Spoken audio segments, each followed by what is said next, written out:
My people of this country and we're under attack. They banning us, they cancel us for speaking the facts. If you man enough. This is the Patriots Prayer Podcast. It's a tremendous show, one of the greatest shows in the history of the world.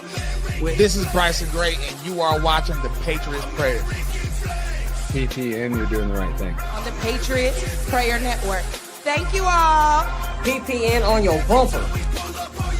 I'm Tom McDonald. This is the Patriot Prayers Network. Check it out. Lots of good TV. Lots of cool people. Tune in. Keep it locked. I'm the white boy with the middle fingers in the air, dog. We don't give a what. 100 white boys gonna hold me down anywhere, dog. We think that you suck. My Patriots the craziest. They ain't afraid of breaking fists on faces. If you really wanna taste of this, no safety tip. The same mistake and spray the clip. I pray you miss, cause if you don't, they gon' go wacko. Automatic gun smoke like tobacco. Never hit a lady, but it's pretty hard to tell if you're a girl or a they, them. There's these, that, those. I ain't never gonna take a knee for the anthem. Smack them. I don't give a damn, can't stand them. Gang full of randoms. Fan with a handgun. Run up in your mansion, leave it all abandoned. I was raised to be brave to the grave. United States, we love the country that they've been corrupting. Go woke and go broker if you ain't awake. My people of this country and we're under attack. They banning us, they cancel us for speaking the facts. If you man enough, come stand with us, take USA back.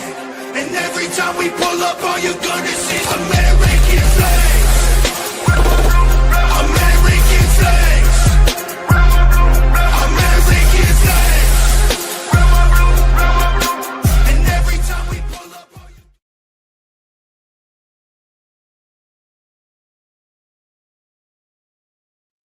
All right. Well, it looks like I got to get in frame a little bit here.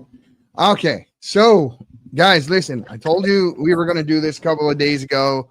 Got pushed, but here we are finally. And, first introduce yourself for everybody and tell everybody kind of who you are and your background and what you are with Turning Point and that sort of thing. Yes, sir. So my name is Joshua Peterson. I'm a former Turning Point USA representative. I'm a public speaker now in Sacramento, California, and I've been a whistleblower for a couple people for Turning Point. Okay, but that term whistleblower raises a lot of eyebrows, right? People, it seems like there's a concerted effort against certain people that want to talk about certain narratives surrounding Turning Point. Let's just go over the official story. The official story is some 23-year-old kid has it out for Charlie, gets onto a roof with a 30-06, which we have no pictures of. He gets up there. He assembles a 30-06 without sighting the 30-06. He shoots from a 9-degree angle, which, and sorry for the graphic description about what I'm about to say, a 9-degree angle from where he was positioned would have had to go through Charlie's face in order to hit his C2 vertebrae. So we know that story is bunk. And then they show us a video, Right.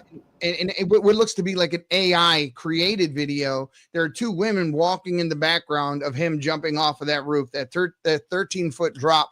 And all of a sudden, those two women just disappear right in the middle of the frame. So, so that's fabricated. And then you don't see a 30-06 there either. But supposedly he goes 1,700 feet away, reassembles the gun, hides it, eats at Dairy Queen, hangs out for 2 days, sends these weird text messages between him and his trans lover, and they lock up 3 or 4 people in the meantime that were the wrong people. And then there's a guy there at the moment that it happens that jumps up and says he did it. Crazy thing about that guy is he was also at the Boston Bombing Marathon. He was also at 9/11. He seems to be at all of these big events, these things. So people, we often hear, crisis actors. You're like, remember the Sandy Hook thing? People can say, well, Alex Jones made all that up. But regardless of whatever that court case ended up like, there were people there that were pictured at other events, and they were the same exact people. So listen, guys, there's deeper stuff going on than what we think, but I'm interested in knowing what is your take from inside a Turning Point. Is there a divide? What is the divide? Yeah. Take us through it. Definitely. I think that there's definitely a lot of reps that believe that there's a deeper level to what happened to Charlie. I certainly do believe a lot of them are in fear, so they refuse to speak out about that, however. But for me, at least, being a former rep and having seen what I did see in Turning Point, I can go on the record and say that everything that I've seen from Candace so far and the response from Turning Point has just pointed to guilt from Turning Point. They can't respond to anything Candace has shown. And Candace has been shooting down the FBI's narrative since day one about Tyler Robinson and him being the shooter and stuff. I mean, it's just implausible that he would be the shooter. So I think so. Yeah, I truly do think that Candace has been right about this. And so what Candace's narrative is this more of a Zionist movement? There was a meeting that took place in the Hamptons. Charlie was offered a very, very large sum of money. If I'm not mistaken, it was $150 million. Right. That would be a moral conundrum for anyone, but he turned this down. Now, we were talking about this meeting, about this meeting. Who was at this meeting? Correct. So for the few people that I do know for sure that were at this meeting, Ben Shapiro was there. Matt Walsh was one of them as well. I'm not too certain if Rob McCoy was there, but I'm pretty sure he was, as well as Mikey. But I'm not 100% certain on those two. But for sure, there was Matt Walsh and Ben Shapiro there. Matt Walsh has been pretty quiet on this issue. Ben Shapiro, however, has taken like the ultra like pro-Zionist out in front, just absolute, I'm the guy. I'm the front guy. Right. And then you have Laura Loomer, who just went on the propaganda tour of Israel and came back and echoed America doesn't need to send Israel any more money, right before Netanyahu 2 weeks later comes and says the same thing. So you can tell they set the narrative up. Right. Their approval rating in the United States was like at 24% for Israel, right? And this is the party divide. Right. The America First has turned into America Only. I heard Charlie with my own two ears take that sentiment exactly on the PNB podcast and in many others. And then ask, was there a stand down? This was his talking points 2 to 3 weeks prior to this happening. Are you stating unequivocally that you, not saying that right? Let's just get that out of the way. Are you saying that this, I would say that this should at least make some people suspects. Right. I agree with you. I think that there should be questions that are asked, and I think that it's okay to ask these questions. And I mean, Candace is doing exactly that. All she's done this whole time is just ask questions, and the response that she's been getting, the riled up crowd that she's been coming after her, it just shows that they're trying to hide something. I mean, what is so wrong about asking simple questions? I mean, you got a big political figure, one of the biggest in our time, who gets assassinated, and no one's asking questions, and the people who do ask questions are being labeled as crazy and lunatics. It makes no sense. And then they try to make it out like they weren't friends when if you saw in the intro, we were at the People's Convention. That was only a year ago, and they were together at the People's Convention. Me and Maurice were damn near front row while they were on stage. So we know that Turning Point lied again and again and again. But what is the feeling inside of Turning Point? You mentioned that people are afraid to come forward, right? So we use this term whistleblower. So I don't want to disappoint. In your own words, what's going on inside of Turning Point? Good, bad, indifferent? What are the influences? What is the divide?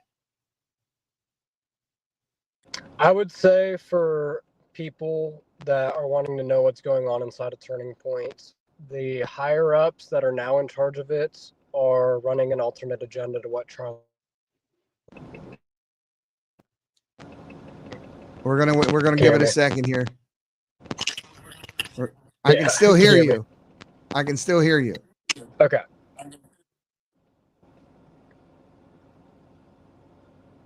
If you even if your video is not on, that's fine. I can still hear you. Go ahead and continue. So the hierarchy at Turning Point currently, in my opinion, I would say that they are not fulfilling Charlie's narrative to what he wanted it to be. And they have taken on a new narrative and initiative for themselves and for Israel, in my opinion. But I don't think that the representatives agree with this new narrative that's coming out. And so this is the pro-Zionist agenda. These were the people that pulled their money out of Turning Point prior to Charlie's assassination, who all of a sudden put their name back on the building like the following day, right? Turning Point automatically with this big influx. But and so there are people inside of Turning Point to this day, right now, who are still with that same pro initiative that Charlie was pushing before he was assassinated. And then there are those that are against that very thing. Yes, there is a divide within Turning Point. I'm very certain of that. I know that a lot of people are on both sides of that. And what makes them afraid for their safety?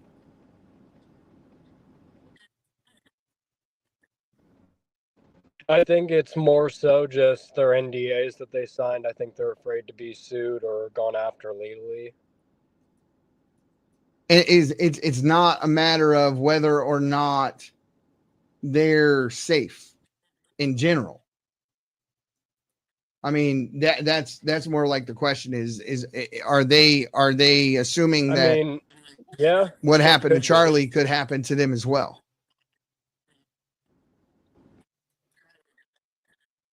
I'm sure they believe that. Yes, I think that is a plausible thought of these representatives for sure. And yeah, definitely. Yeah, it's a sad state of things. Now, I was just with down in New York City at the Patriot Awards. Erica Kirk was there. First Lady was there. And out of everybody talking about these things, Erica Kirk is one you don't hear speak on this issue. She never says Candace's name. What's your take on that? Because there are a lot of people that think, okay, the reason why she's not saying anything is because she's just letting Candace say it. Right.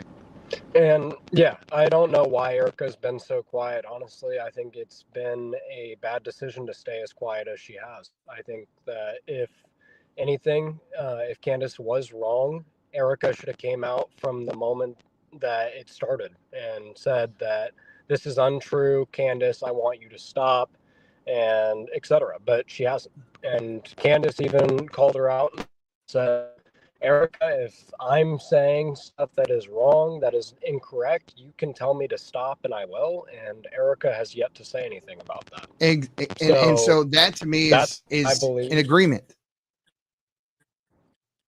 Right. Am I wrong? There are a lot of people. There were a lot of people that were disenfranchised by the way that she reacted after Charlie's death. They expected, your husband was just assassinated.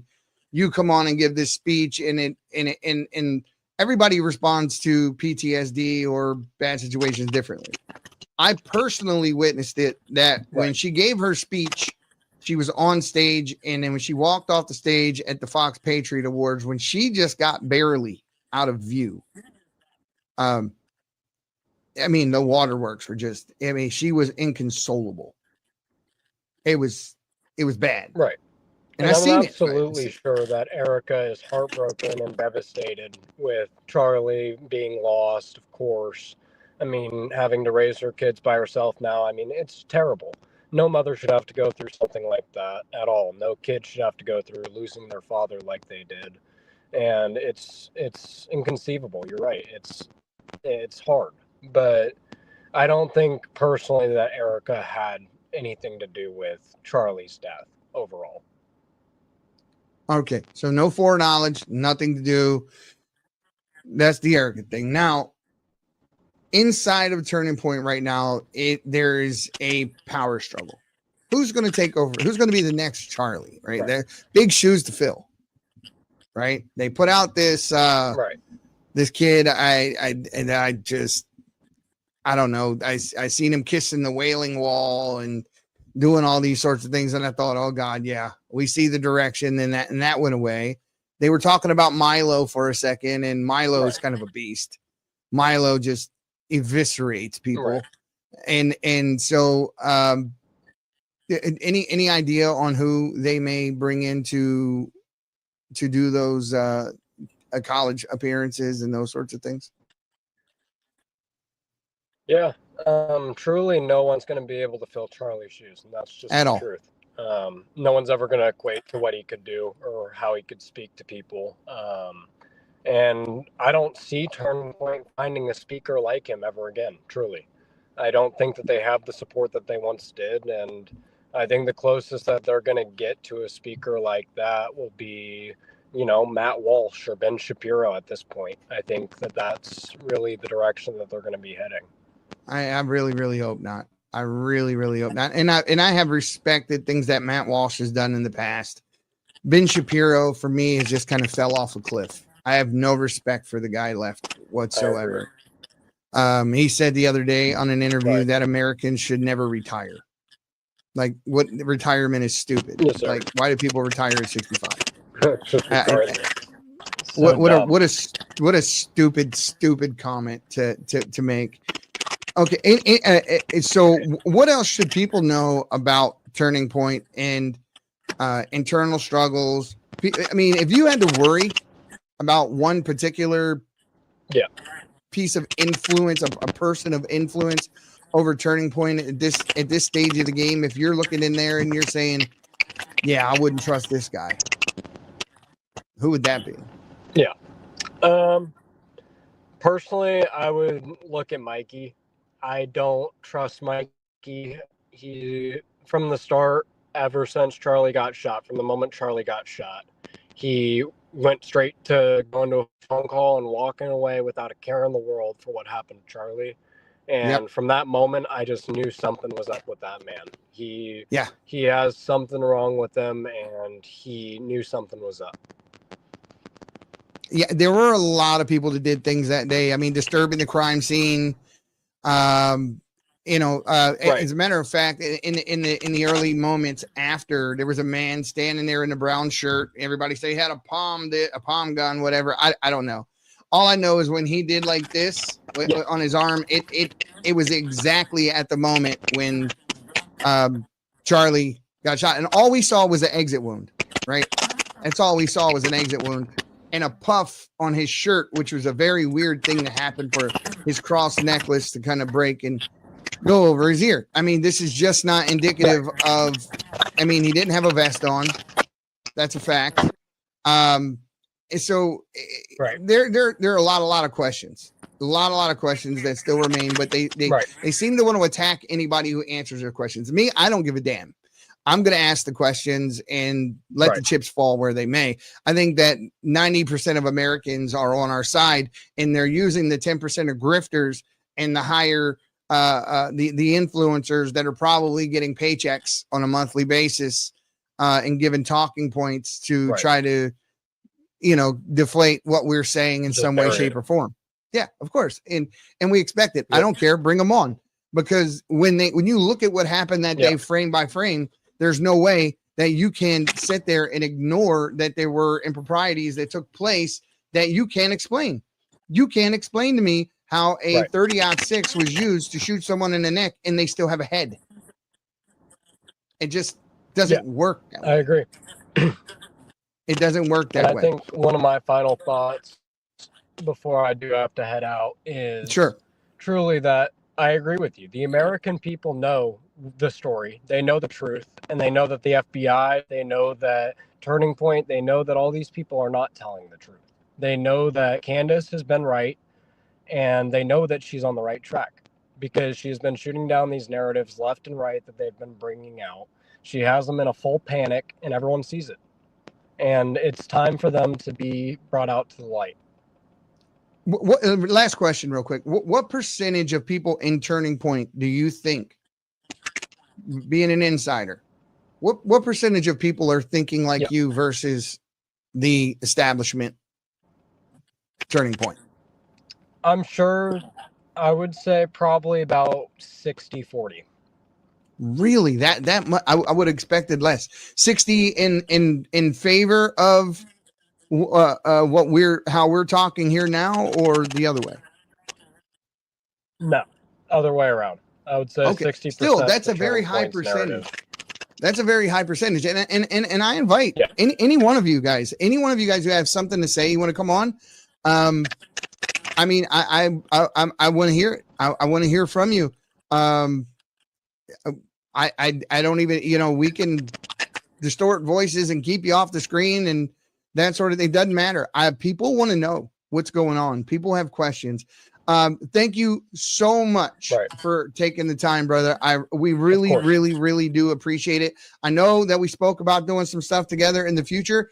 Definitely stay in touch. That offer is on the table. We want to get something done. So, guys, we will be right back after these messages. And wow, this is what's going on at Turning Point. Candace is not wrong. How about that? So for all you guys out there thinking that Candace is wrong and she's just making things up and Turning Point is this way or that way, well, you just heard it yourself. That is not the case whatsoever. So take it how you want it. We'll be right back at the Patriots Prayer. Hey there. Are you tired of skyrocketing subscription costs? Thank you, brother. With Q Broadcast, you get an entertainment package that is unmatched by other providers, with all your favorite content in one affordable bundle. Enjoy a 15-day trial for just $14.99. And if you refer 3 friends and they stick around, your subscription is free. Say goodbye to high-priced subscriptions, contracts, and hassles, and say hello to streaming simplicity with Q Broadcast. This changes everything.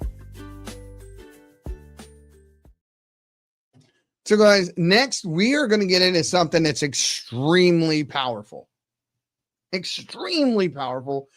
Even just following that up, it's going to be crazy, right? But here we got a situation with a couple of people, a father-daughter team, very sick individuals.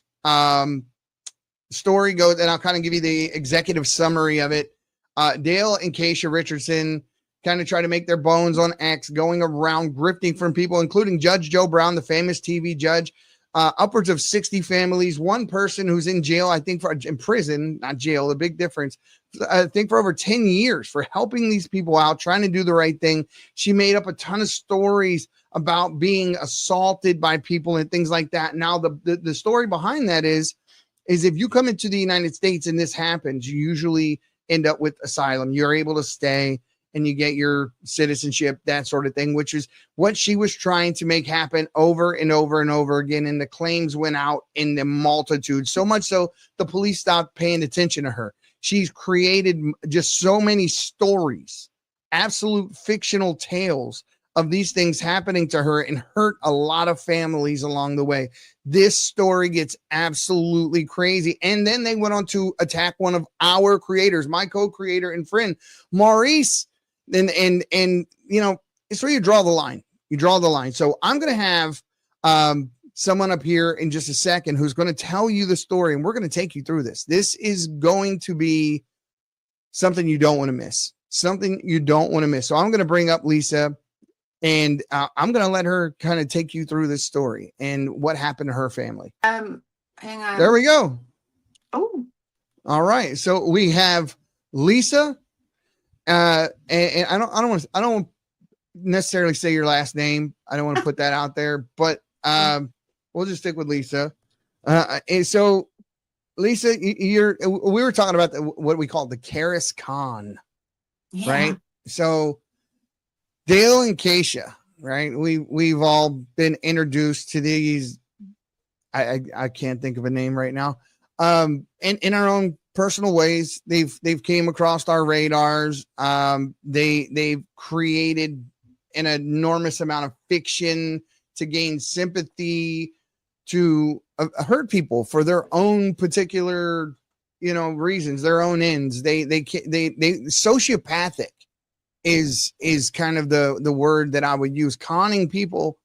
And the game was that if Keisha, who made her way into the United States trying to use the J Treaty, acting like she was native, not being native or not enough, whatever it was, that it didn't apply. So she told that lie a multitude of times, and then made her way from one family to the next, to the next, to the next, to the next, hurting everyone along the way, accusing people of trafficking her, accusing, people of, one individual is right now in prison because she cried her eyes out that she had to get out of state and you have to take me. And this person was on parole and yet let herself be convinced by Keisha to take this drive. And now she's going to lose like damn near a decade of her life behind this. These people don't care who they hurt. And the idea behind this was what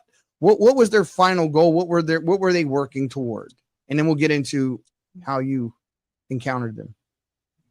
Okay. Well, mostly what they were working toward was getting citizenship and Dale then being able to bring himself and the rest of his family here to the United States. And they like to claim that no, we didn't want citizenship, but it's all through their documents. And then, for her to pretend to be an American Indian for 5 years here in the States is very telling. Well, yeah, that's happened for. There's so many people do that for so many reasons, but in her case, literally, we're just trying to be able to travel back and forth across the border unabated. But how? I'm right here. What I'm doing is I'm trying to look to see if I can find the footage of. I don't know how to get out of here. So no, that's definitely Not not it. the footage. Shoot. Oh no, you were fine. What happened? You put yourself. 1 second. I'm trying to get back to where I can see both of us, but if this works, it's okay. I just wanted to blur out back room because I'm in the office. No, your camera and your sound are fine. Awesome. Your camera and your sound are fine.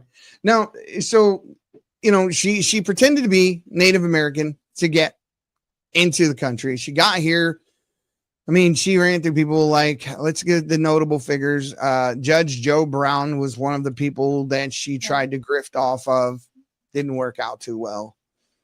And then she just made her way from one family to the next with one sob story after another until she got to you. How did that happen? What did they say? Well, Jason and I were actually among the first. Their big grift in America was only weeks old when I met them. I met them through Twitter when I had come back in October of 2022 and went into a lot of spaces and was just chatting with people and stuff. And Dale showed up first, very short, very sweet, calm, and then would leave. And then periodically Keisha would come in as well. And just, I don't know, they were very, very tame at that time. I started having interactions with them. I have, a lot of it's behind me, 3 years worth of COVID research that I printed and created a library with. And then my RN credentials. And so, they presented themselves as just a father and daughter, one in one country and one in the other, that just were having a bad time and needed help. And so I was like, if I can help, with documents, research, or praying for you, I'm happy to do that. And by the mid December of 2022, it was daily texting and signal calls, video calls with them, and phone calls. And they brought me into a working group. And there was American lawyer Lisa Bellinger. There was a dual citizen farmer whose name is Richard.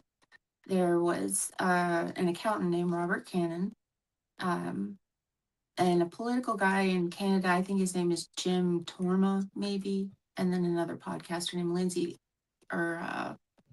anyway, and another podcaster. I can't remember her name, but it seemed legitimate, and so I was like, how can I help?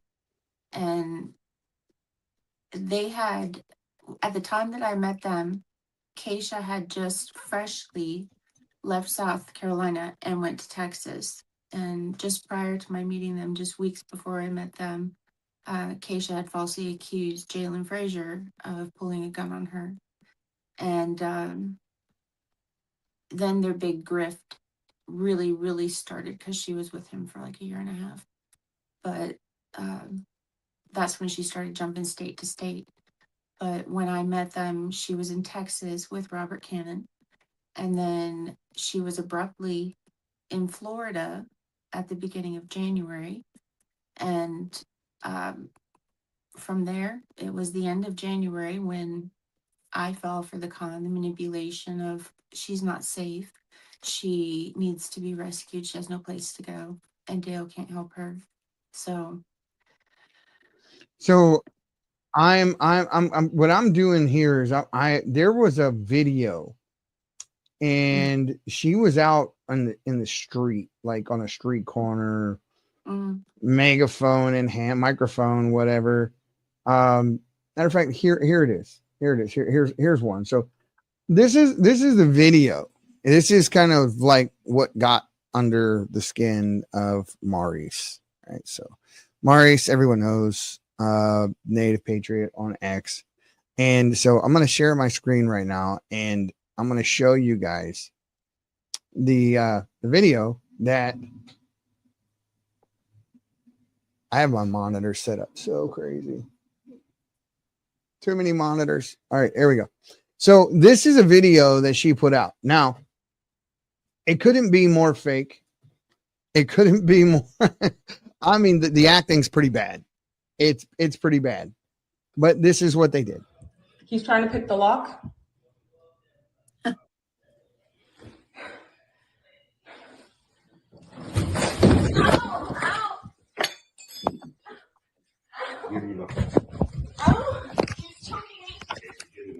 He's choking me. He's choking me. How? My hands are free. How am I choking? Help. That is pathetic. And I mean, even as you can see where she says like he's choking me, there's no one even near her.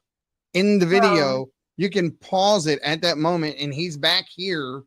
She's up there. I mean, this is the level to which these people will go to. And then she goes out on the street corner telling people that she was sexually assaulted.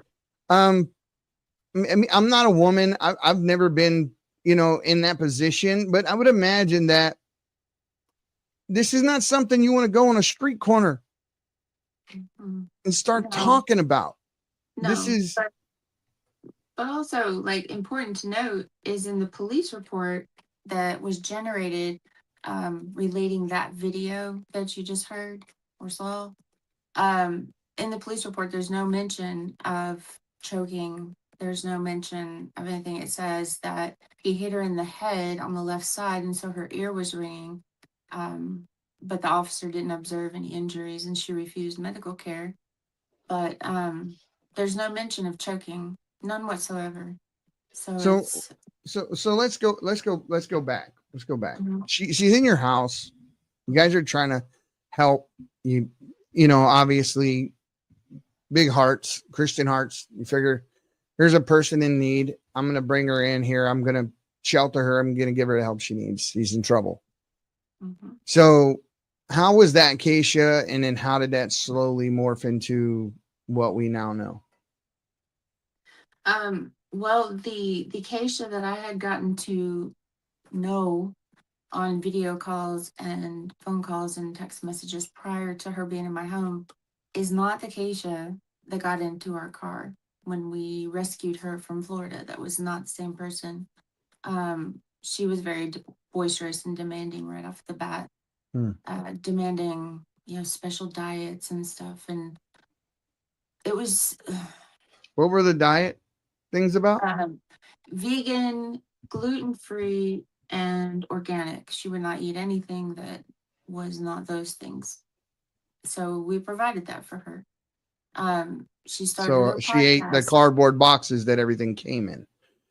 I mean, she pretty much ate everything that wasn't nailed down, but that's another story.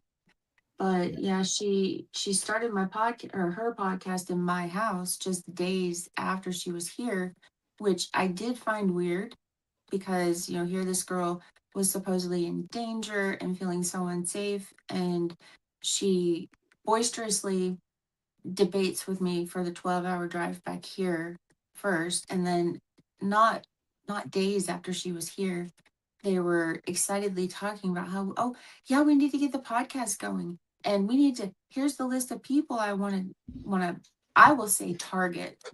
But I don't know, things just weren't really jiving as far as the claims versus her reactions, I guess. um yeah, it was not the same person at all. But she would try to provoke arguments and escalate things, and I didn't see it at the time. Kept making Incite. She excuses. was trying to incite. That way Yes. she had an excuse for the allegation that she would later make. Yes. Yeah. And I've met many people like that in my life, unfortunately. yes. Yeah. Well, and unbeknownst to me at the time, I knew of one time that she walked in our only bathroom on my husband as soon as the toilet flushed.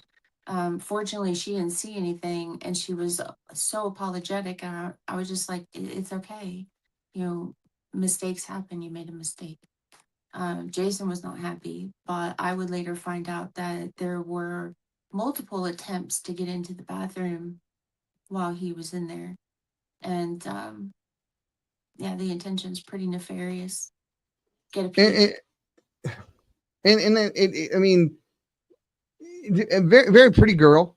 I mean, by all rights, and comes across as intelligent and all of these things. I mean, so it's very weird. I mean, our first encounter with her was on a space.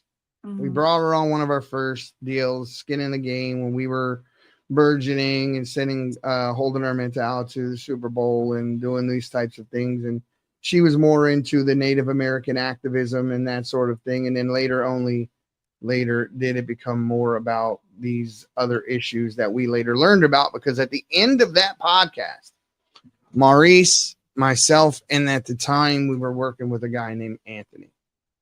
And so the podcast had ended, and then there was a conversation that ensued.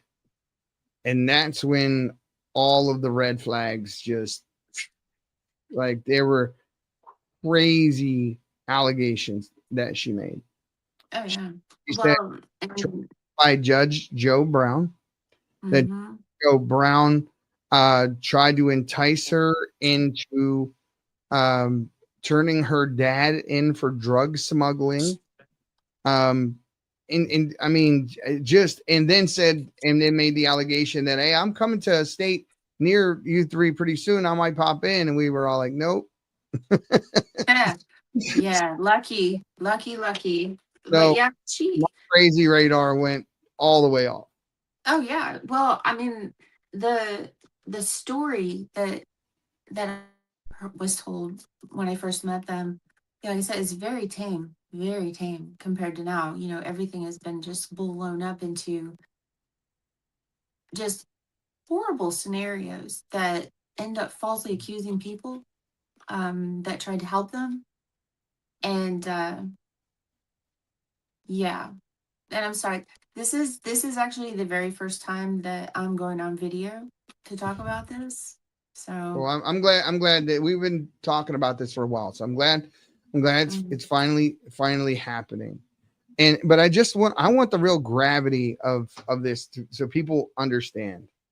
So her dad on record was, and admittedly so, and for a fact that this guy is whatever, addicted to drugs. He has an extensive history of it, for sure. So he lost his second child, Karis, which is the name of the namesake of the podcast that they created, called the Karis Project. Yeah.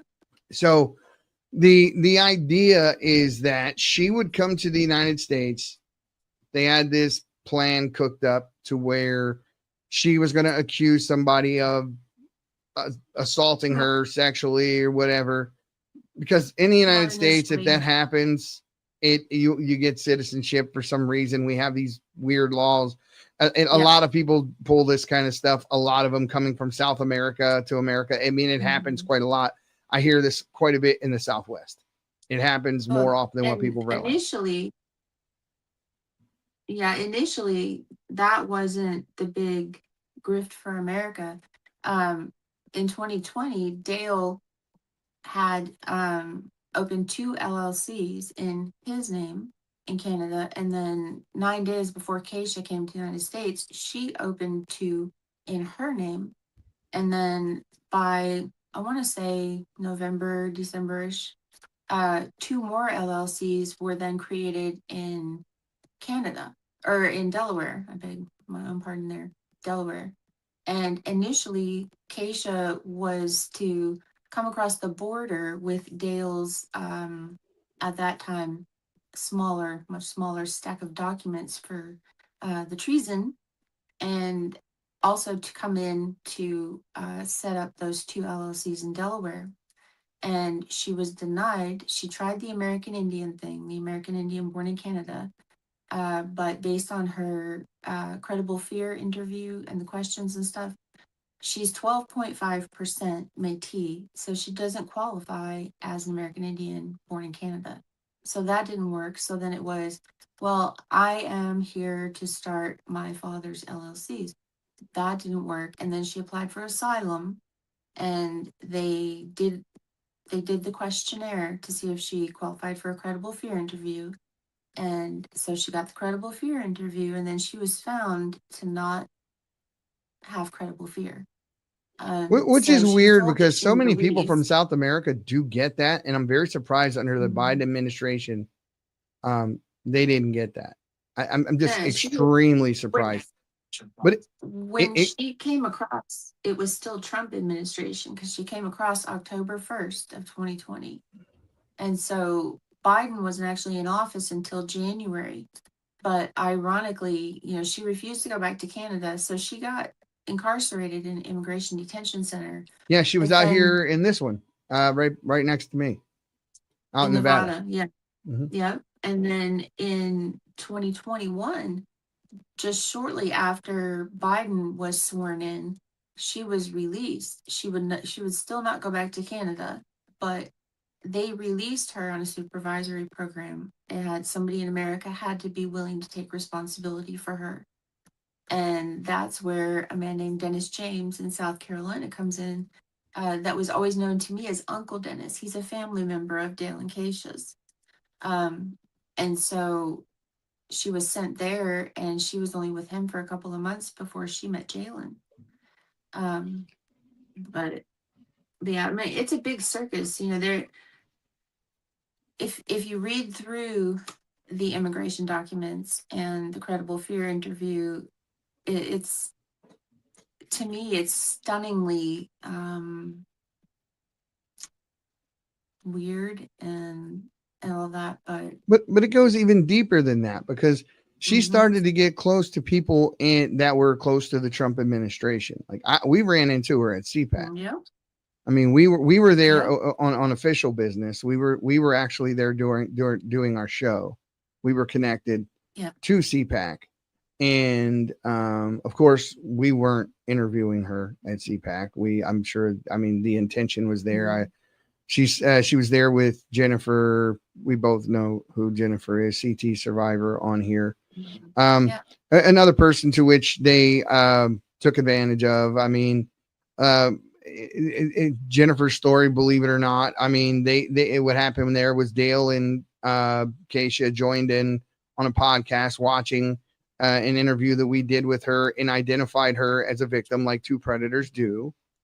Reached out to her separately after the podcast, and then made her way out to Maryland to live with her. And and when I spoke to Jennifer separately as well, she had a story similar to yours, where she was going after the boyfriend. So and then getting closer to the Trump administration, I'm talking about in Flynn circles, right? Yeah. Or so I'm gonna put a picture on the screen here. Can you explain us what's going on here? This is Ann Vandersteel. And how do I get out of where I blurred my background? I couldn't tell you, but it looks good. Honestly, it looks good. I can't get off this screen, so I can't see I can't see you or what you're doing. Oh, you should be able to see the things I bring up on the screen. Mm-mm. No. Okay. It's like I'm stuck on this screen and I don't know how to get out of it. Oh, okay. You've blown that. Yeah, I'm not sure why you're not. So you don't see like the entirety of the screen right now. No, just my screen. All right, I'm gonna fix that for you real quick. Hold on. Oh, thank you. So that picture right there that we're looking at, this is Ann Vandersteel. Ann Vandersteel is known for championing these causes of people who have been trafficked and these sorts of things. And but I mean, in all honesty, and I'm just going to say it, I'm not going to mince words. I mean, I can't criticize her for everything she's done. She's done some good, but she's championed people like Jake Lang, who I absolutely detest for all the right reasons. And then she takes on this issue with Acacia and Dale, and then she's warned ahead of time. Correct me anytime I'm wrong. Warned ahead of time that this is all just bluster and not true. Tell us that story. Tell us how this all rolled out, and explain what we're looking at here. Okay, I still can't see what you put up. So there, it's the text message where it says, "You did more than just interview them. Wouldn't you agree?" Jason and I. So you know the one I'm talking about. Yes, I do. When they set up the circumstances for the only way she was leaving our house, after we did have the law remove her, she spent some time moving around here and there and everywhere. And she tried to make a false report to the FBI in June of 2023. And so they actually had an address for her for the first time in a while, where they mailed her the final deport order, telling her she didn't have to leave America, but she needed to either go to a third country or back to Canada by July 30th. By July 30th of 2023. And just days before the 30th of July in 2023, she sent out a mass email to all the people that she had either had on their podcast or had been on theirs, and was begging for help. And shortly after that email was forwarded to me by one of those podcasters.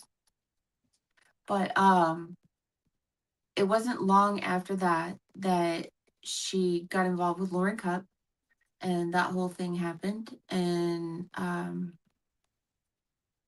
she then also connected with a man named Will Pajul, who connected her with a lawyer named Mohammed Sher, who's in the law office of Hassan Shibli.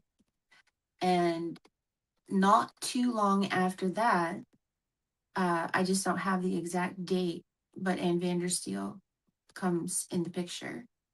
And I found out that Ann Vandersteel and Maureen Steele were involved with Dale and Keisha in January of 2024, when they started putting out this redress of grievances.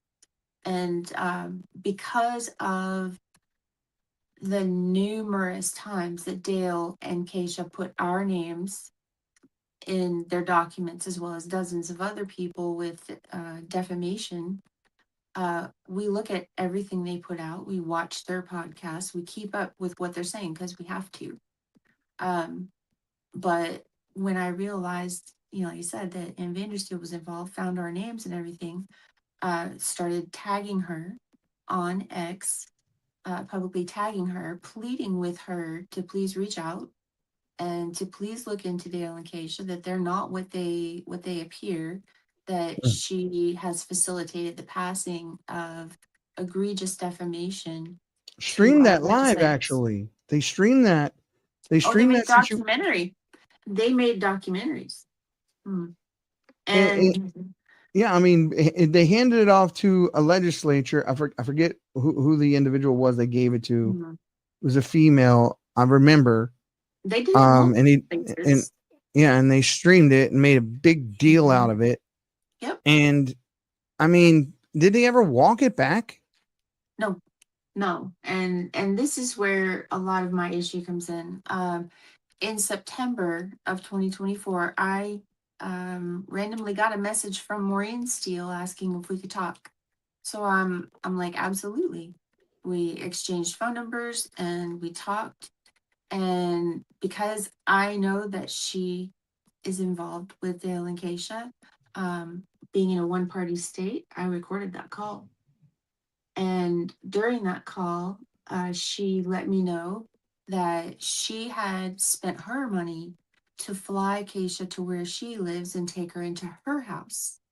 And it did not last long, but Keisha would just kind of just sit around and be demanding. And when Maureen asked her to help out around the house, then Keisha started calling her a trafficker as she got Keisha out of her house. But in this call, she says, well, and a few months later, when I was talking with Dale, I was telling him about what Keisha did, and I'm just like, and I have found out since Maureen Steele put these documents together for Dale. So they're full of perjury and defamation, and it is egregious, like listing me and my husband Jason as sex traffickers and murderers, just for one example. Hold up. In murderers. Mhm. Yes. Where do we jump? There's a list. There's a list of at least a dozen things that they've labeled us as.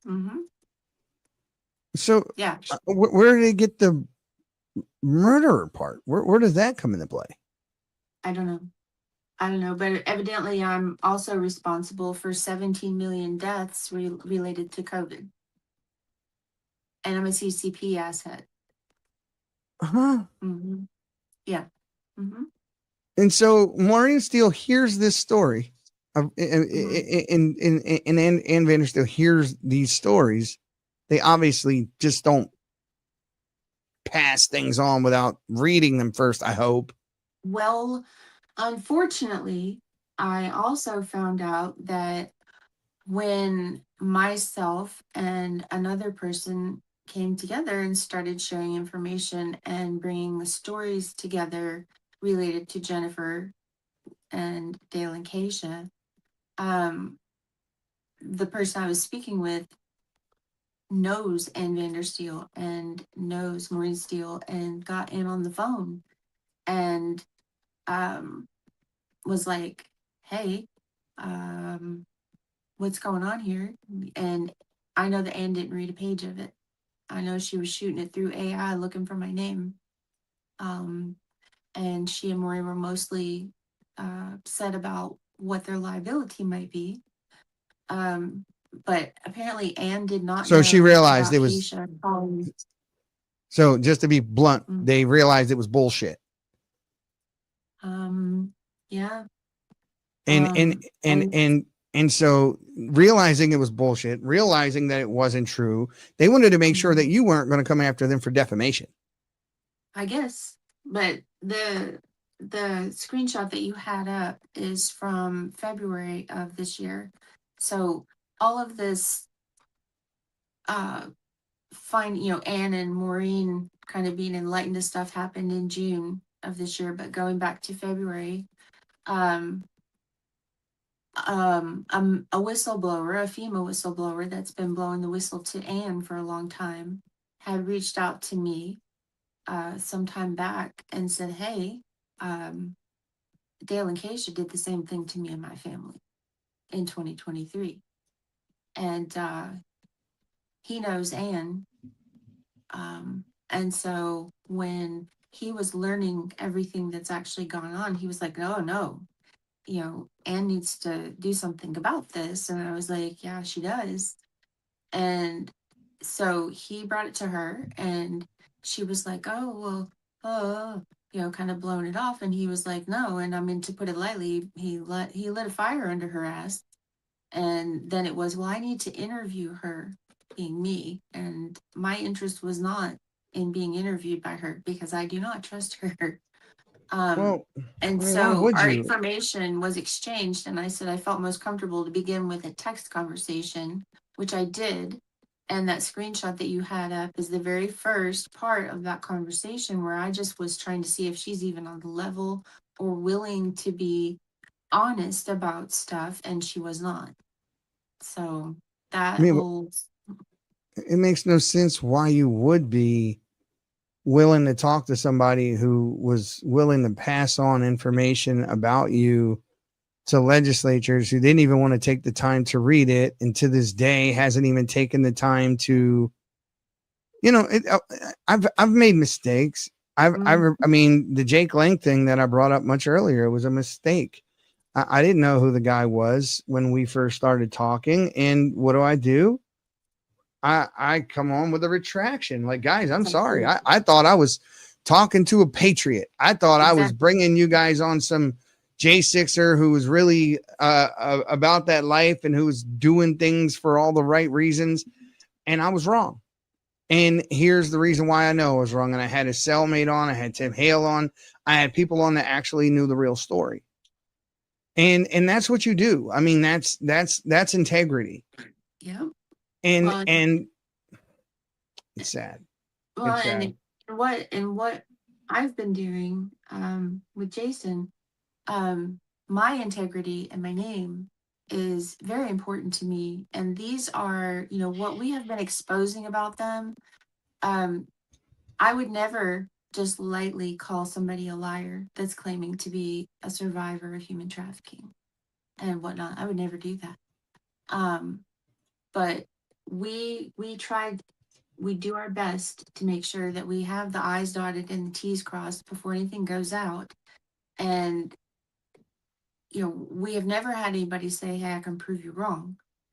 But Ann Vandersteel and Maureen Steele, they're just, I don't know, it's like they're just acting like we don't exist. But people need to understand also that if you put Dale and Keisha in the middle on a piece of paper and you draw a line for everybody that's connected to them, in one form or fashion, it looks like spokes on a bicycle. There's a lot of people, and Anne and Maureen, I especially hold responsible for a lot of the emboldenment of Dale and Keisha, because they spent near to a year involved with these people. Never asked a hard question, didn't read the documents, and it just caused further harm, not only to myself and my husband, but dozens of other people. And it makes a mockery of our legal system. And real victims. Yep. And you mentioned agendas. While Keisha was here, February through April 2023, Dale had wanted her to go to some health and freedom summit in Nashville. And that's about 3 hours away from us. And we were like, yeah, probably not gonna be able to do that. But right before she was supposed to go there is when she broke out holy hell in my house. And then in a rather long 7-day text conversation with Dale, he and her, mostly him, showed me his crazy, tried manipulation, that I shouldn't kick her out. If I knew what I was doing, I wouldn't kick her out, to try to covertly threaten me, to openly threaten me, to guilt me, the whole 9 yards. And at that point, I'm like, no, Dale, nope, now that's manipulation. Nope, now you're being delusional. And the only way she was leaving my house, it was set up in those text messages for the law to be the only way she was going to get out. But she ended up, they demanded she be taken to a human trafficking shelter, which was the very first human trafficking shelter she was put into. And then less than 24 hours later, she was kicked out. And there's 3, maybe 4 different what do you call it, versions of why she got kicked out. But then she was in a homeless shelter, and then she hit up some other people that I know and got money to get a bus ticket to go to Nashville to that Health and Freedom Summit. So, And not to cut you off, but as they're sitting here telling me this, I didn't realize all of these text messages that you sent to me. I mean, with the receipts, people, with the receipts. Yes. Sorry, don't recall your name. No disrespect. I've been focused on the country and J6 elections. We've all been connected before, me included. It's not new. And I don't mean this in a disrespectful way, but the country was burning. Two cons were on top of my radar. And frankly, I don't know them well or communicate with them on any regular basis. So you're making my limited connection to them more than it is. Right. I mean, that's one. That's one. I want to take people through this. I want people to understand this is so much more than what they realize and who people are. Some people, I mean, listen, I know she's done some good things. I don't doubt that. I know the body of her work outside of just this. But you know, integrity counts for a lot. Sorry. I used to think very highly of her. So it says here, assume you can relate all. I hope that you'll really look into them and learn already and know how truly bad they are, and that you would do the right thing and use your voice to reach and expose and warn others about them. We do have the receipts to back up what we say. Again, this is sorry, don't recall your name, no disrespect, but all this time she did know exactly who you were. Listen, she started following my account in June of 2024, right at the heat of when we were tagging her and pleading with her. And I just happened to catch a screenshot of it, and I have the date on it. It was like June 17th, 2024. And then in July, people started showing up in my DMs wanting to know what I know. And one of them, the lovely Natalie Jean Beisner, actually let me know that Anne had just kind of out of the blue started following her account too, and asked her to come to me to basically find out what evidence I have and then take it back to her. So Anne Vandersteel has known for a long time who I am, what the issue is, and what I have. And instead of, you know, I'm sorry, I didn't understand, I didn't know, issue some kind of an apology.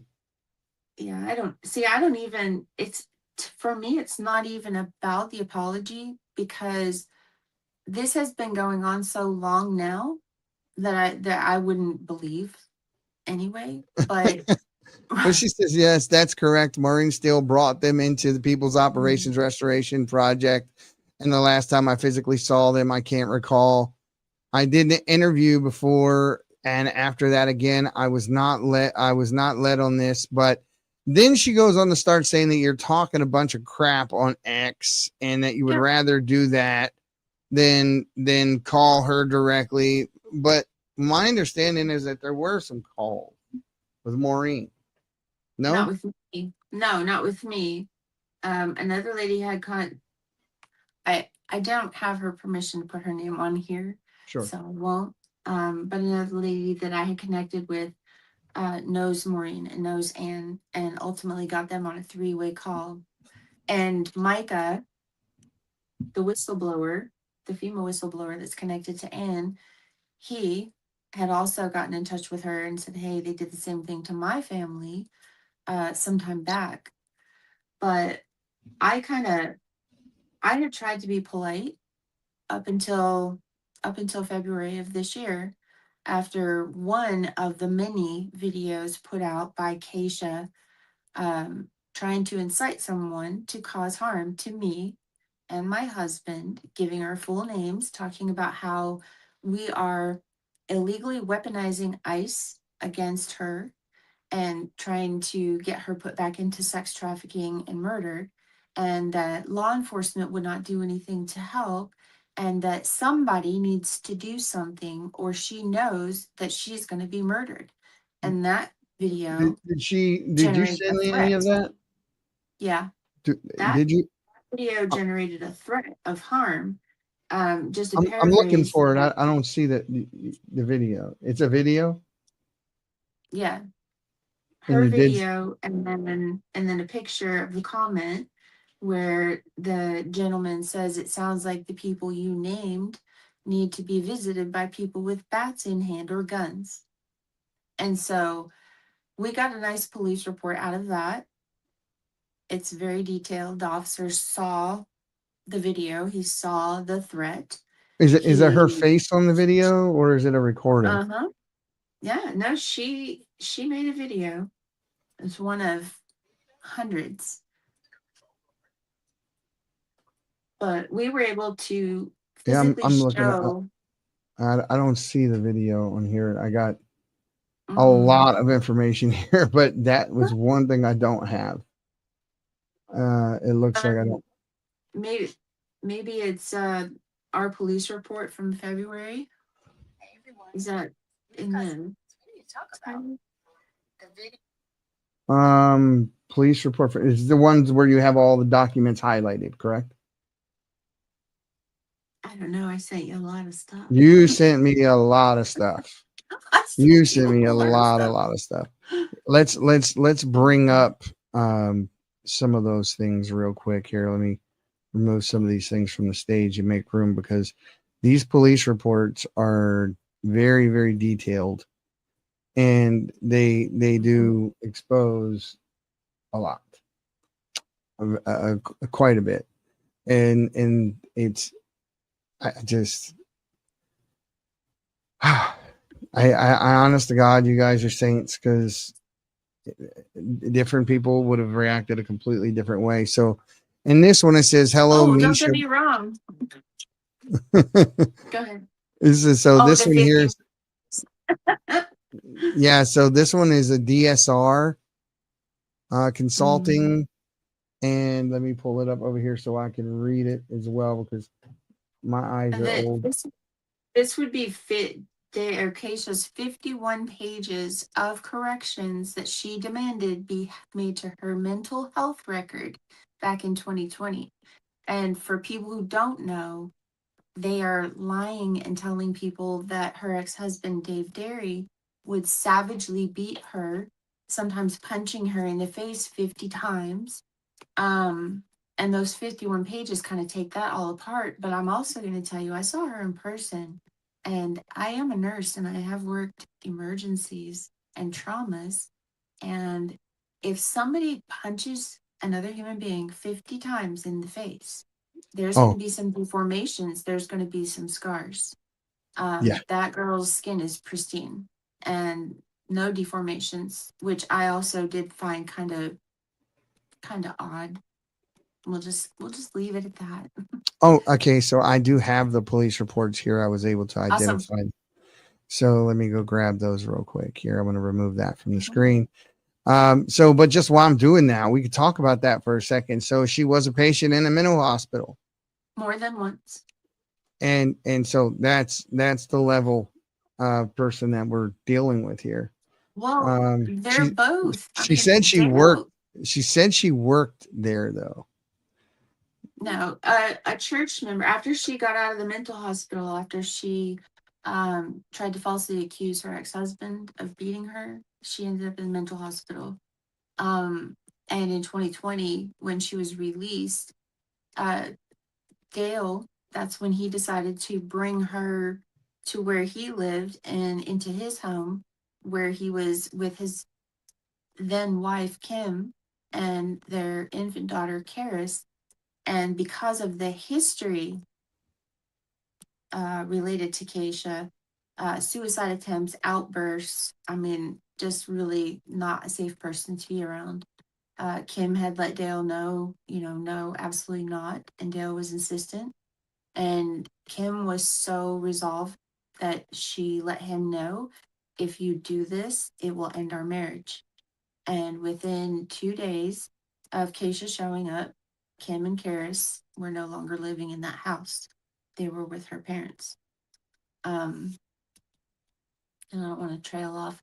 Yeah, forgive me No, sometimes. My head is so full of yeah, I information. mean, that's, I mean, this is exactly the level of crazy that Mhm. that people are dealing with, that they have spun such a web Yes. of lies and craziness and Well, stories that I would probably gather that they can't even tell you um everything. If cross-examined, I'm sure both of them would no, probably. no, yeah, absolutely. Well, and people need to understand also, um, when she was in my house and I had daily interactions with Dale, um, there were a lot of things that were said that didn't resonate, I didn't understand what they meant till later.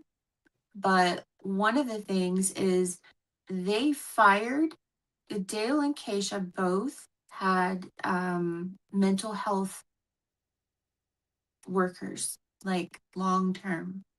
And they both fired their mental health care provider around the same time in 2020. And out of Keisha's mouth, the reason they fired them and wanted the mental health records corrected was because they were beginning to make reports about the RCMP and the church and the credit union and all this stuff to the police. And they didn't want to be deemed not credible. So, I mean, they do have, it's like everything they do is like calculated, but it doesn't make a lot of sense to everybody. And I get that. So this is credible fear. Kay's credible fear. Keisha's app for asylum. Mhm. Part of the immigration stuff, doc. I'm trying to bring up. There's so many of these documents. There is. Cam scanner. Jalen, case credible fear docs. I think this is the one that I was looking at. So she actually had an order to self deport for years, Yes. and she didn't. Right. She didn't. Not until recently did she actually get deported. Yeah. And ironically, around the time that myself and another lady joined forces and joined information to do a joint space to expose all of these people, within days of that space, Keisha was magically back in Canada. But then on July 10th of 2025, she got arrested, detained, and deported back to Canada when she tried to re-enter the United States. So it's nuts. So what I have on the screen here is the Kimberly Richardson v. Dale Richardson JCB. Just to give a little background on this, there are three applications before the court as follows. A review of Justice Elson's interim parenting order made. The petitioner's claim for interim child support. So this goes into some family court stuff that's having to deal with the youngest child, Karis, and then goes on to say that she was discharged from the hospital. Response resumed. Petitioner describes herself as being the parent primarily. Full-time employment, loss of employment. It says he maintained day-to-day contact with Karis. He's been sending threatening emails and petitioners, which resulted. So he was threatening the wife. And on February 13th, 2020, he responded to the advised petitioner, that is the family, was coming to visit, including the adult daughter, Keisha, who planned to live with the respondent in North Battleford. The petitioner reacted very strongly, advising that this would be a marriage-ending decision, as she alleged, like you said, that Keisha said that had physically attacked her in the past. And Keisha suffers from significant mental health issues. Now, these are court documents. Yes. These are not like allegations made by regular people here. You can see here, these are official court documents telling you that Keisha Richardson has some very deep-seated issues going on, attacking people. They didn't want her to be alone with the kid. Yep. Like I said, Keisha has a history of self-harm and outbursts, and she also has an extensive history of accusing everyone of sexually assaulting her back to when she was a teenager. So she's been at this for quite some time. But they both have. But the con is still happening. Yes. It's still going on. They're still going on daily. They're still doing their podcast. They're connected with the Election Integrity Project, which I won't touch anymore because of that. They just don't vet anyone. And you know, people need to know the level of depravity that is connected to Dale. And I mean, they tried to blame Maurice for being for doing something like this. I mean, are you serious? This guy lives up in northern Washington and cares nothing more about anything else but his family. Very patriotic individual who cares very little for Keisha. He was cordial with Keisha at best. I know for a fact. I was there at every conversation that ever took place, and even when we met in person. And it was like, that's it. Cordial at best. That's it. I don't trust her as far as I can throw her.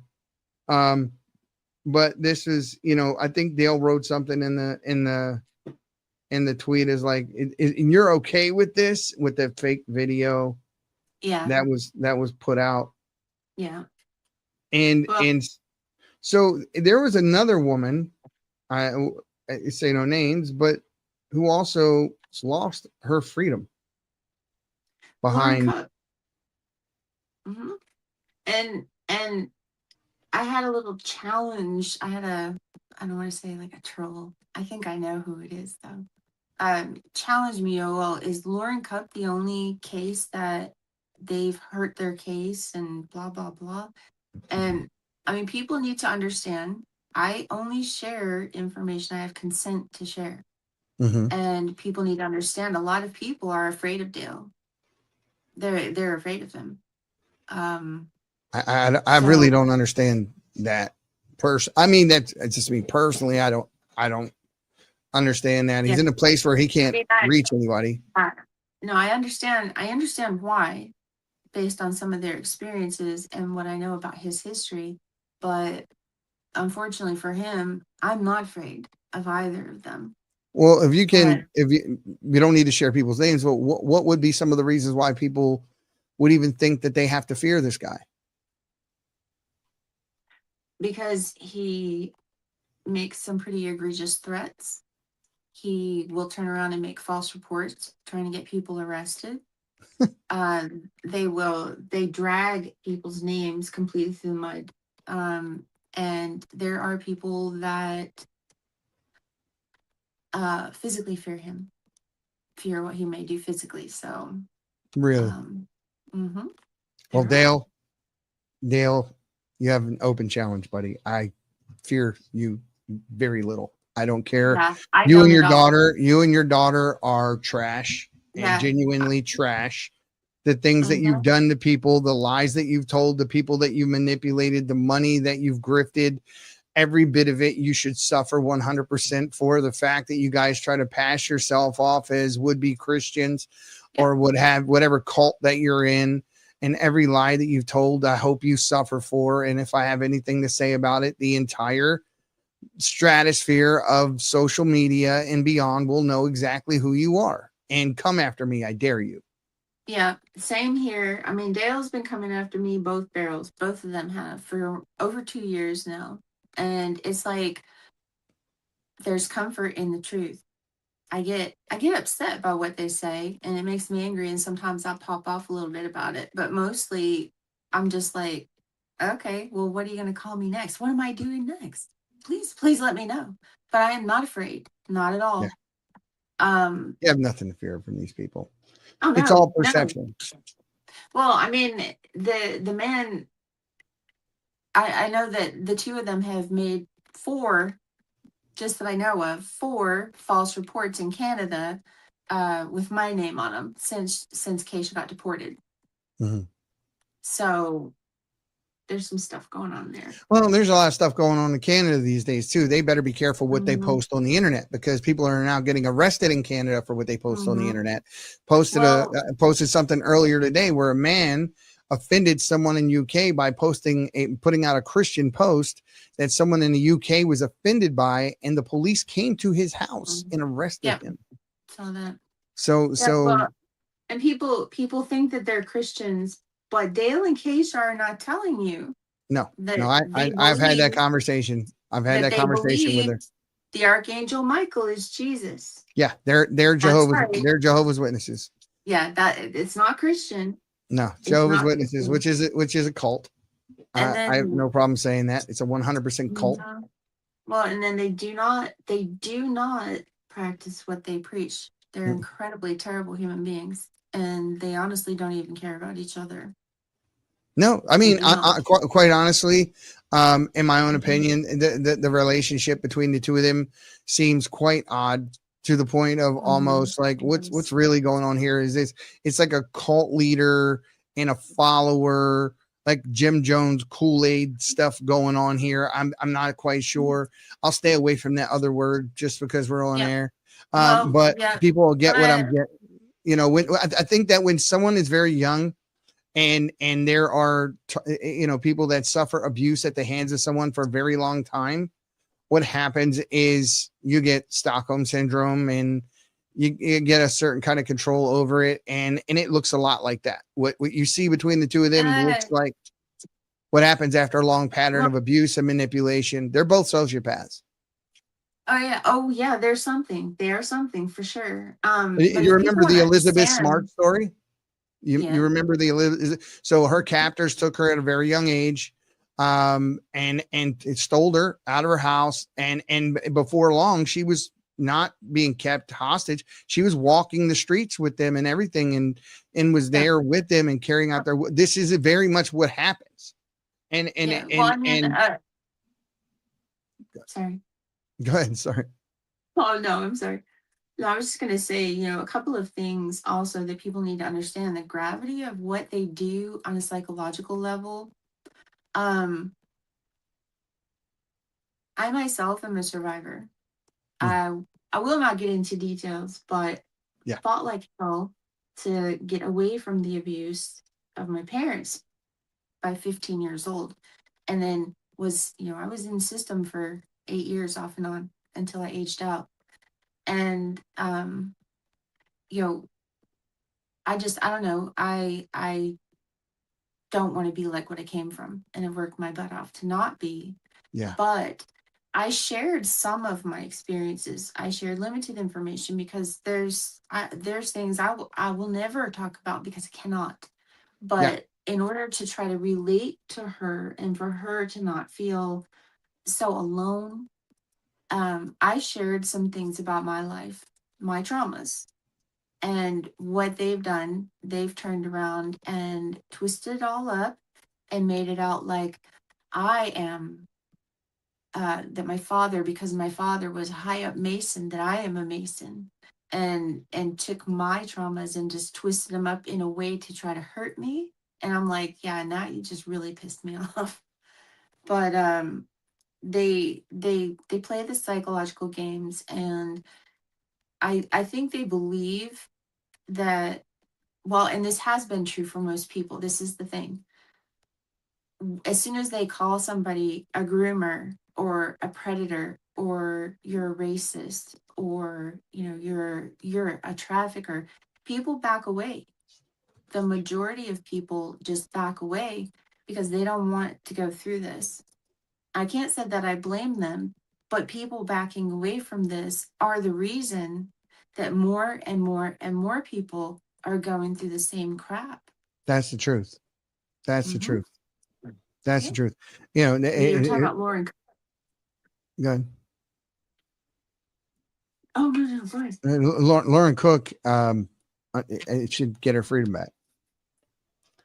Lauren Cup, she had some things going on prior to Oh, of Dale and course. I mean, to Keisha. violate, you had to be And in trouble initially anyway, but exactly. But the I mean, reality of it is yeah, but from what I understand, she was married to somebody in law enforcement. They got divorced, and he was able to use law enforcement against her. And I mean, she was basically being terrorized.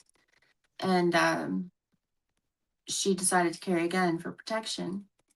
And a man in plain clothes was following her and her kids, wanting to talk to her, and she got terrified and she pulled the gun out. And this is on video. She pulled the gun out, and then what she got in trouble for was like shooting at an officer. But I mean, you watch the video, and I have questions. Like what I saw was a panicked woman who was untrained to not have her finger on the trigger unless she was going to shoot it, just kind of waving it around, and a shot went off. But she had been arrested and she was out on bond, and she was adhering to all the conditions of her bond. She still had her house, her car, her job, her kids. And at the end of July, when Keisha, got that letter to get out of the U.S. in 2023, they conned Lauren. They met Lauren in the first part of July and worked the con, and then convinced Lauren that Keisha needed to be rescued from DHS, and so convinced her to come and get Keisha from Tennessee. And they also promised Lauren help. We can help you. And so you have a desperate, vulnerable woman who feels like the world's against her. Have these two people, we can help you. We can help you. Bring Keisha into your house. She can go to court with you. And I have documents, and we'll help you. And to say that Lauren's case was turned into a circus by Keisha in person and Dale on the phone is quite the understatement.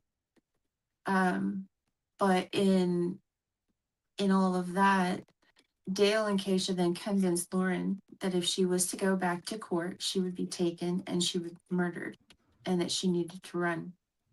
And so using Lauren's car, Lauren's money, and her driving, Keisha more than 10,000 miles in a couple of months to a very specific route through different states to get to certain people, and what is called Reawaken America tour in Las Vegas.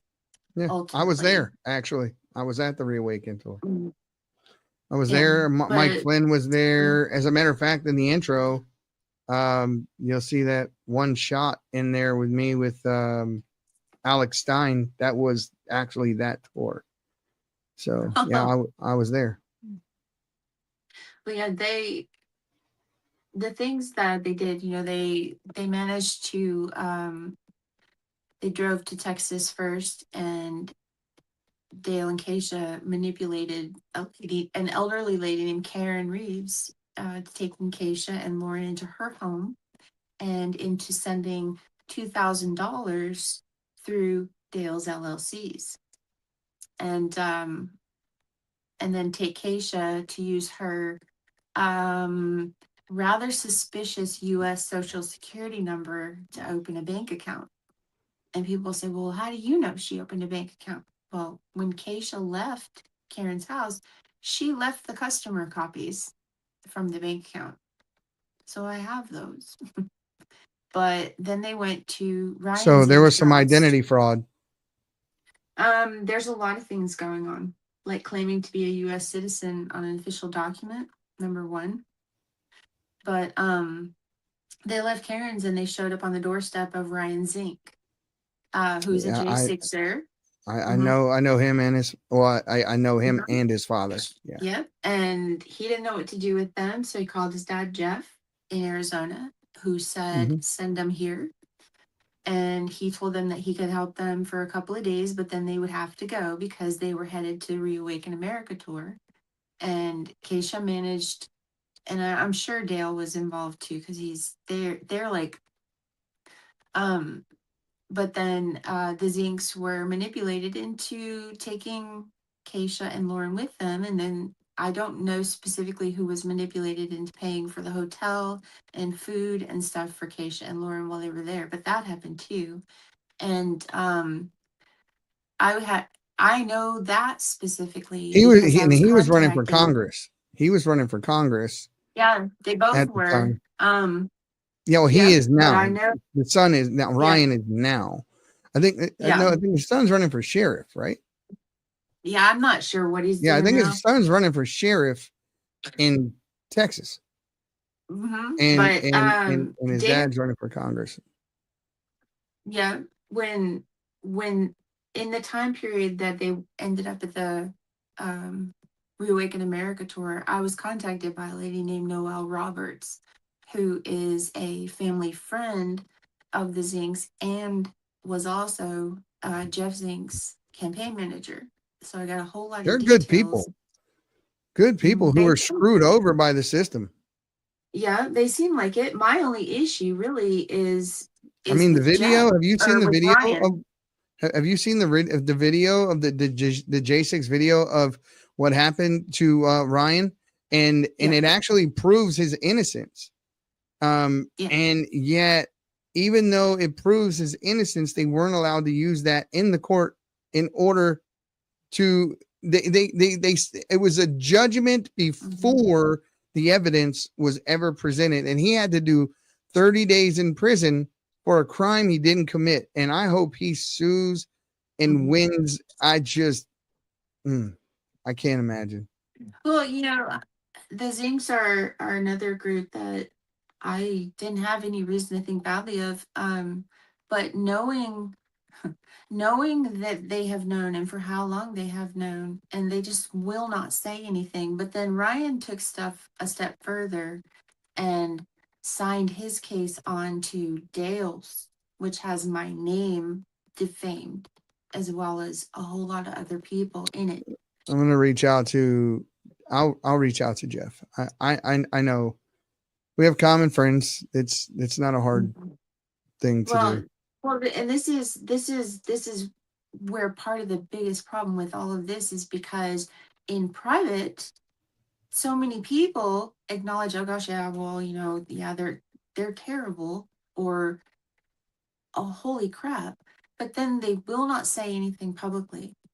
And the only thing that I've ever asked of anybody is to look into them, look into what we're saying, listen to the watch the videos. It's a matter of character, guys. Listen, if you're saying that you're against human trafficking, if you care about American families, if you care about people not being taken advantage of, if you're a guy who has been put through the system for a charge that you charged with something you didn't commit, would you want to stand by and for and with someone who was doing that to other people? That's the question. It's a very simple question. So you either are 100% thoroughly who you say you are, or you're going to say and do nothing. It's one or the other. There's no gray area here. Yeah. So a lot of these big names, over the past 2.5 years, I know that they know, and I know for how long they've known. And, I don't want to be doing any of this. Never did. But just tell the truth and let the chips fall where they may. Principle. And I'm just going to tell everybody, like I've posted this. I kind of pulled the boxing gloves off in February and slipped the brass knuckles on because there's a threat of harm against me and my husband, and it's not the first. And these people are still just gone buck wild, inciting. They've been trying to incite someone to cause us harm, as well as other people. And the more people that have the actual influence and audience, the more that those people who did, we'll just say, naughty things by getting involved with them, the more you just hide your head in the sand and don't come forward and say, you know what, I do not support these people. I retract my support. I made a mistake. Watch out for these people. These are bad people. I had to retract. I used to support the crap out of them. I was working with them. I was part of their group and I was like, here's these wonderful people, blah, blah, blah. Yeah, I had to eat crow.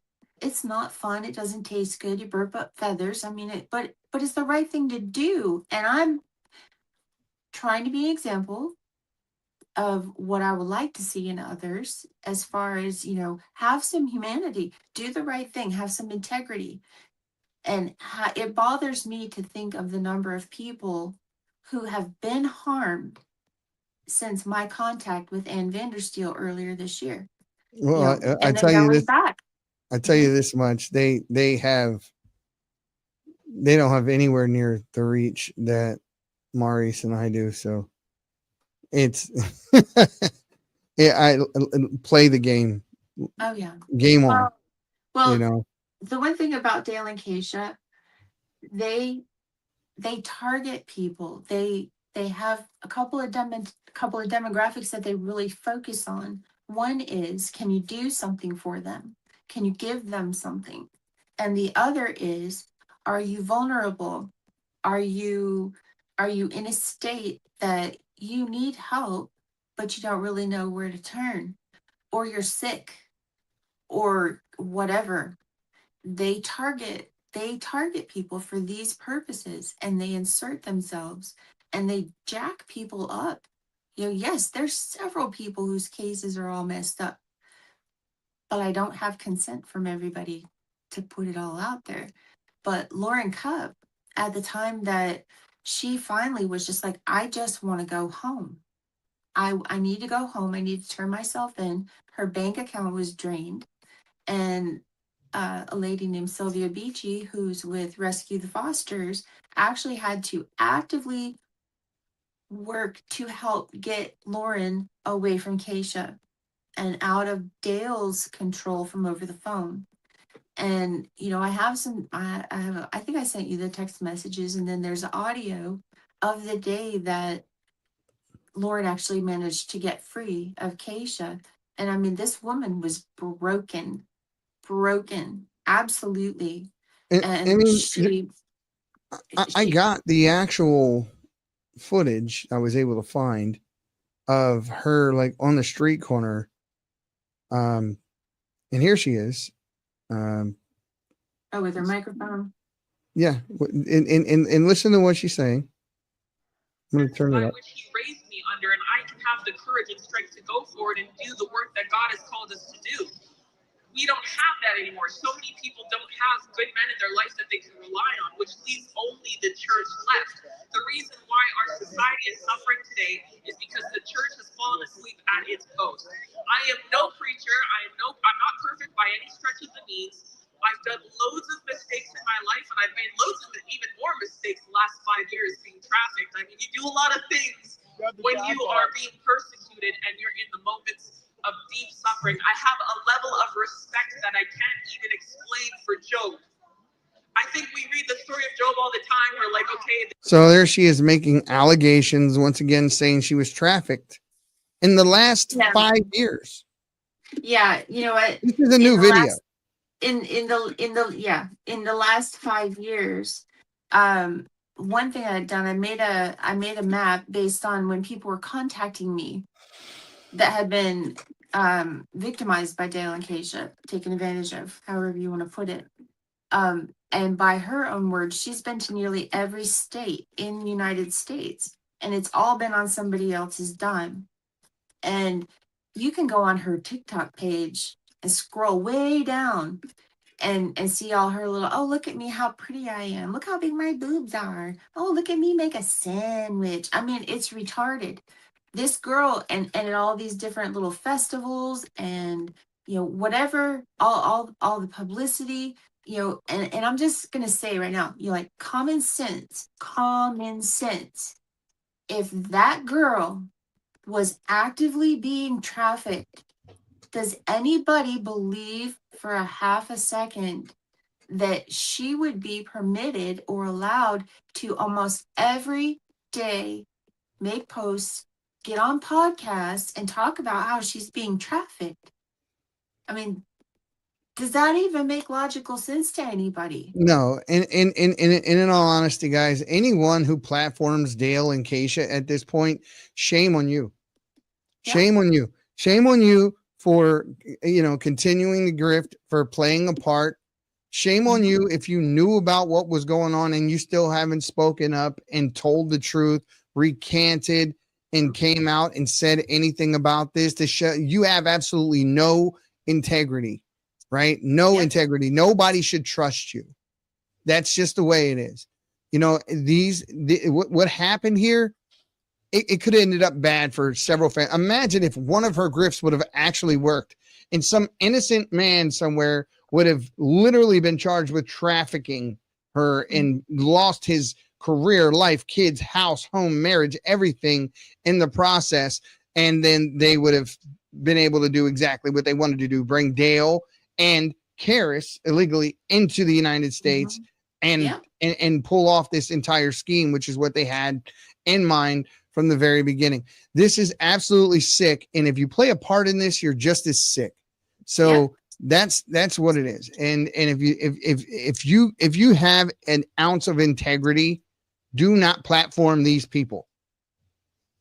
Oh, well, and the people that have platformed them, or the people that haven't necessarily given them the platform, but understand what's going on. If people don't start speaking up, this thing's just going to grow. And then, like an infection, more people are going to see, I can get away with this. And, the thing is, I will speak for myself.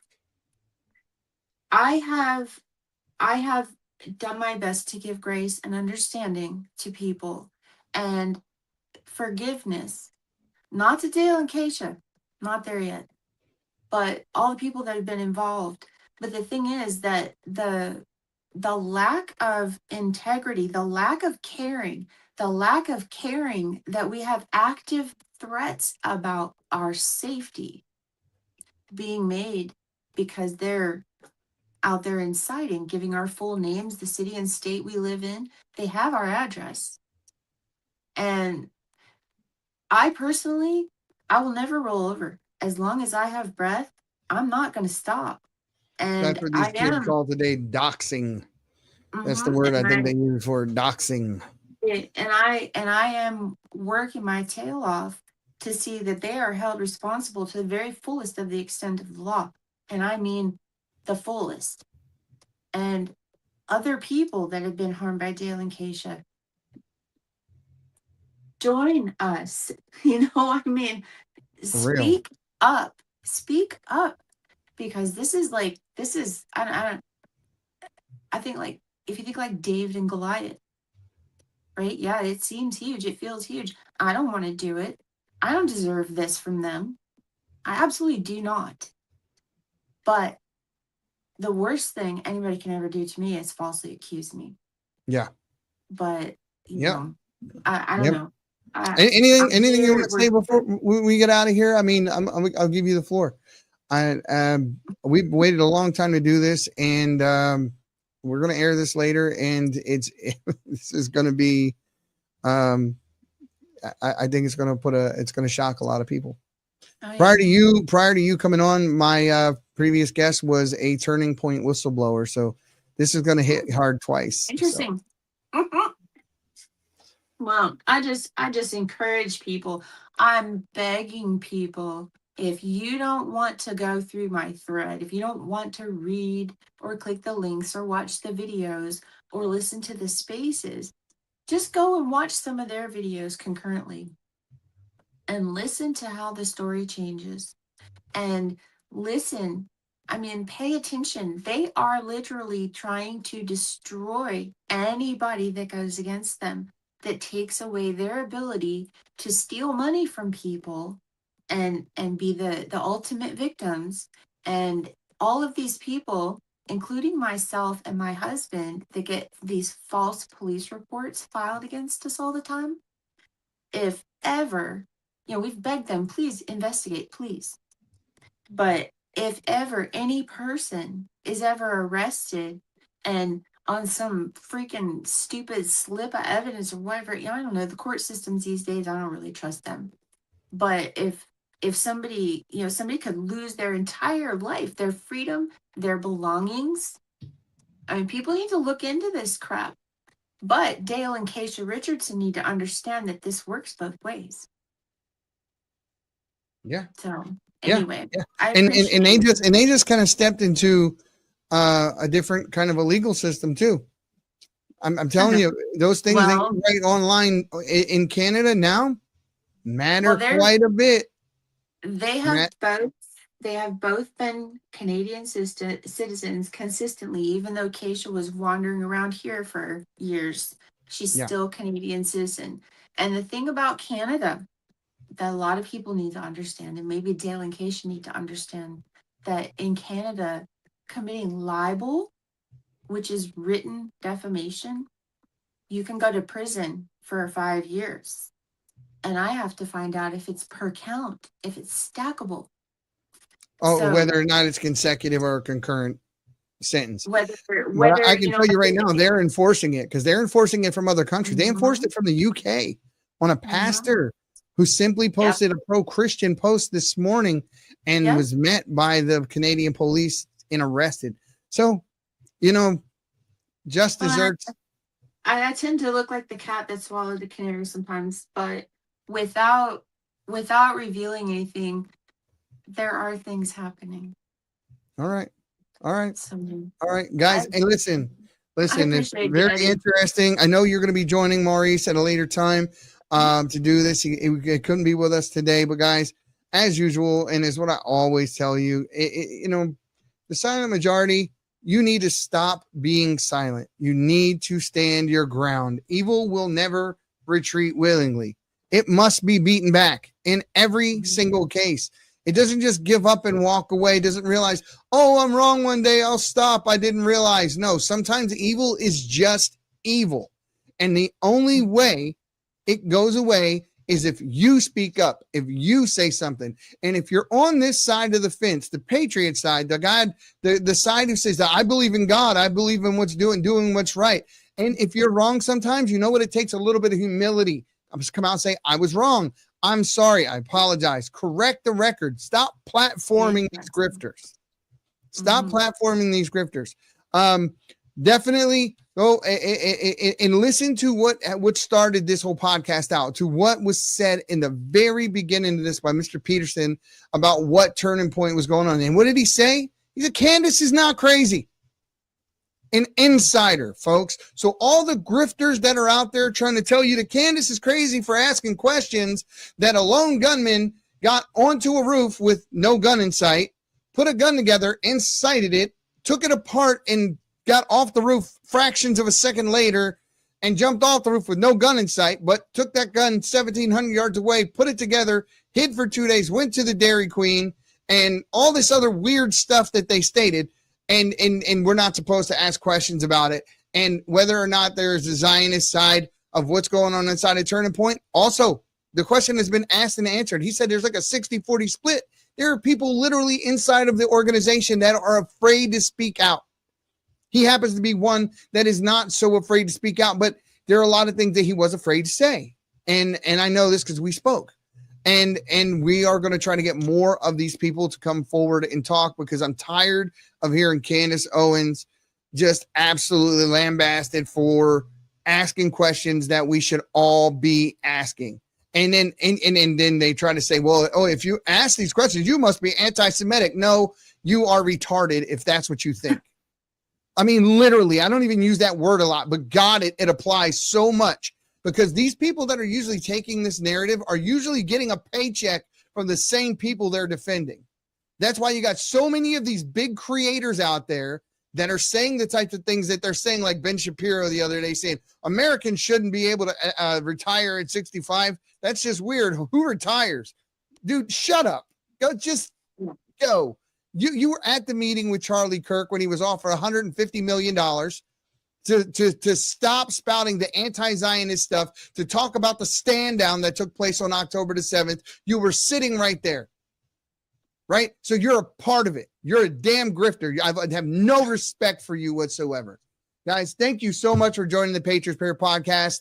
We're going to be coming on soon. Check out the new what's called TikTok, right? So TikTok, we have the very first podcast ever on TikTok. Obviously, I cannot be this vocal on TikTok, but it's still a lot of fun. And we're doing it.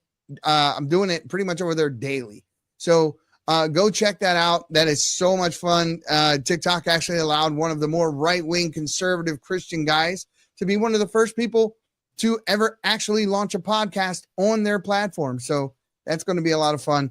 Guys, we'll see you soon. Thank you for joining. As always, be safe and God bless. My people of this country and we're under attack. They banning us, they cancel us for speaking the facts. If you man enough. This is the Patriots Prayer Podcast. It's a tremendous show, one of the greatest shows in the history of the world. This is Bryson Gray, and you are watching the Patriots Prayer. PPN, you're doing the right thing. On the Patriots Prayer Network. Thank you all. PPN on your bumper. I'm Tom McDonald. This is the Patriot Prayers Network. Check it out. Lots of good TV. Lots of cool people. Tune in. Keep it locked. Know where I stand. I'm the white boy with the middle fingers in the air, dog. We don't give a what. 100 white boys gonna hold me down anywhere, dog. We think that you suck. My Patriots the craziest. They ain't afraid of breaking fists on faces. If you really wanna taste of this, don't safety tip. The same mistake and spray the clip. I pray you miss, cause if you don't, they gon' go wacko. Automatic gun smoke like tobacco. Never hit a lady, but it's pretty hard to tell if you're a girl or a they, them. There's these, that, those. I ain't never gonna take a knee for the anthem. Smack them. I don't give a damn, can't stand them. Gang full of randoms. Fan with a handgun. Run up in your mansion, leave it all abandoned. I was raised to be brave to the grave. United States, we love the country that they've been corrupting. Go woke and go broker if you ain't obeyed. My people of this country and we're under attack. Let me ask you about